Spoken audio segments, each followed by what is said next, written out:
सम्माननीय सभामुख महोदय,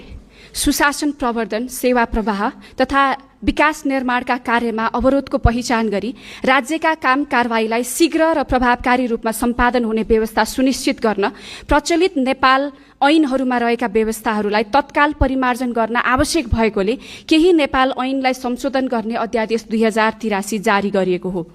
यस अध्यादेशमा भूमि सम्बन्धी ऐन 2021 मा संशोधन गरी भूमिहीन दलित, भूमिहीन सुकुम्बासी र अव्यवस्थित बसोबासको विद्यमान समस्या समाधान गर्न आवश्यक व्यवस्था गर्ने विषय, मालपोत ऐन 2034 मा संशोधन गरी लिखित रजिस्ट्रेसन, नामसारी,